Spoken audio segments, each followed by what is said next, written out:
Selamat siang Bapak, jadi saya Dr. Gitari, dokter yang bertugas hari ini. Jadi sesuai dengan instruksi dan anamnesis tadi, selanjutnya saya akan melakukan pemeriksaan fisik kepala dan leher.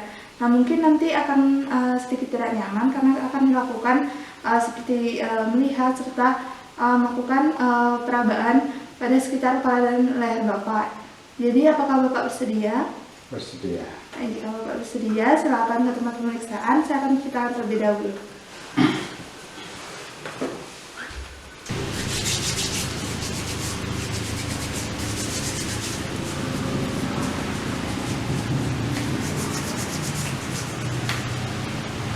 Baik Bapak, selanjutnya saya akan melakukan pemeriksaan kepala terlebih dahulu.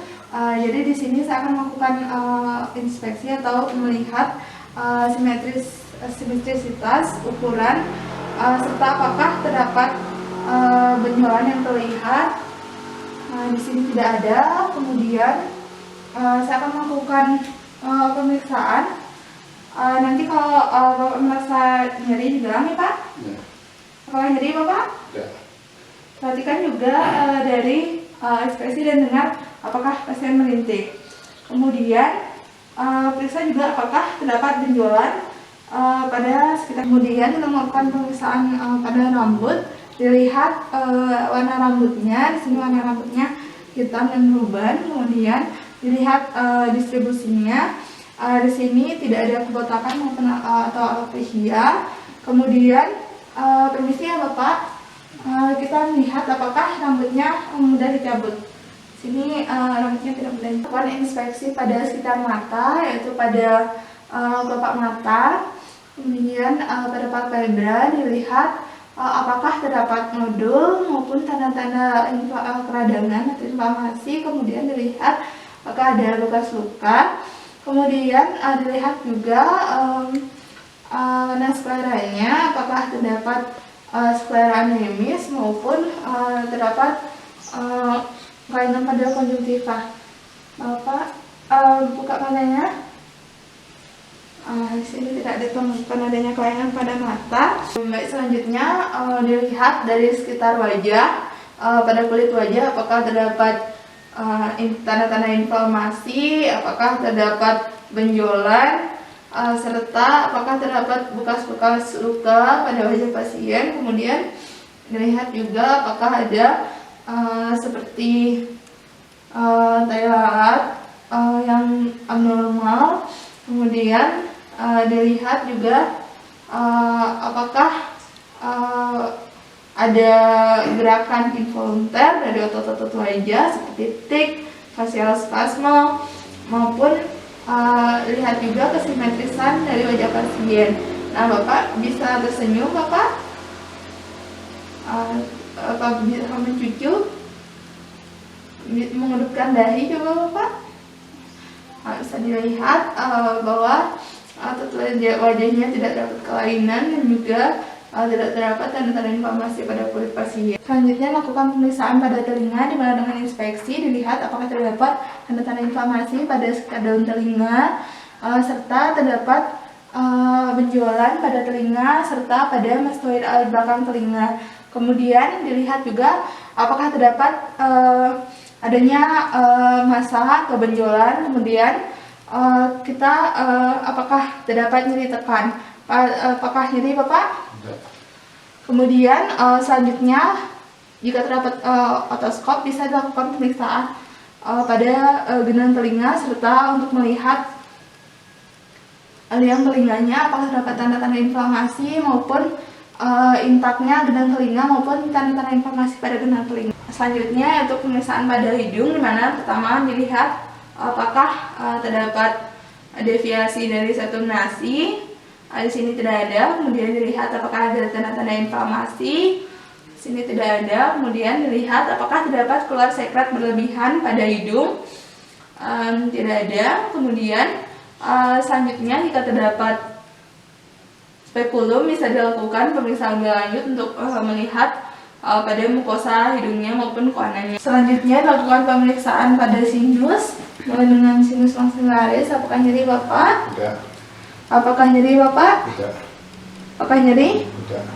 Selanjutnya pada pemeriksaan mulut bisa dilihat pada mukosa apakah terdapat tanda dehidrasi maupun sianosis. Bapak bisa dibuka mulutnya.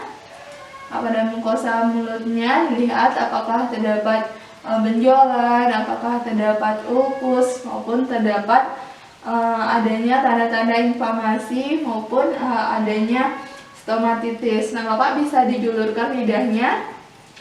Nah, dilihat apakah terdapat atrofi papil lidah. Di sini tidak ada. Kemudian dilihat juga dari oral hygiene-nya. Di sini baik. Dilihat apakah terdapat giginya hilang. Di sini tidak ada. Kemudian dilihat apakah terdapat karies. Di sini tidak ada karies. Pemeriksaan pada leher dimulai dengan pemeriksaan pada kelenjar tiroid, dimulai dengan bisa ditengadahkan, Pak.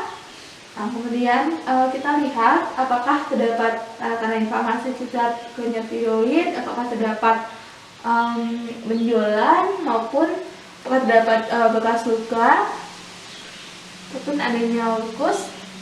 Nah, Bapak bisa diminum airnya, kemudian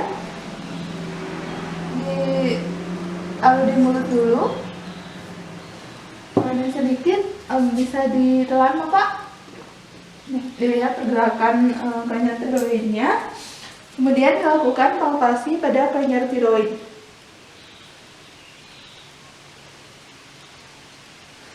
Lagi ya, Bapak.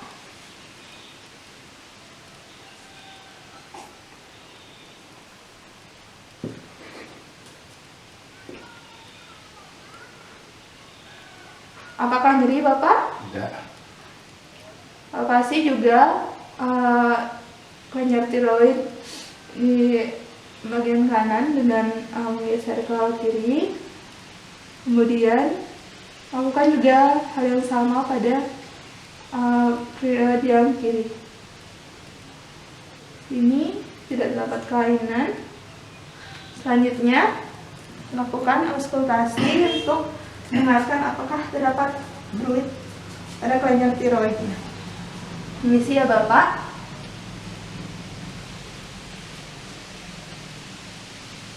Selanjutnya pemeriksaan pada tekanan vena jugularis. Bapak bisa menoleh ke kiri. Kemudian dilihat vena jugularis interna di belakang di posterior dari sphenocoelomus edeus. Tekan satu penggaris di manubrium sterni.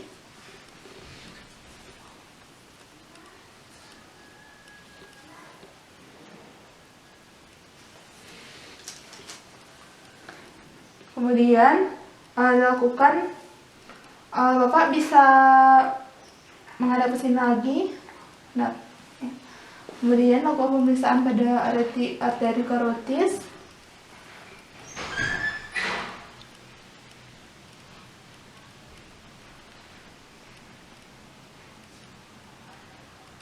Nah, pulsasinya. Lakukan pemeriksaan kelenjar getah bening pada sekitar leher. Lihat apakah terdapat benjolan atau terasa pembesaran. Bapak jika nyeri bilang ya, Pak. Kemudian turun. Dan pada di posterior dari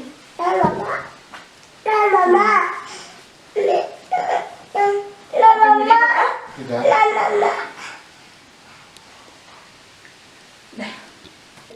Baik, Bapak, pemeriksaan sudah selesai. Bapak silakan kembali ke tempat tadi. Jadi pemeriksaannya sudah selesai. Hasil pemeriksaannya saya tidak menemukan kelainan pada daerah sekitar kepala dan leher Bapak. Jadi apakah Bapak ada pertanyaan? Tidak. Tidak ada. Terima kasih untuk kerjasamanya, Bapak.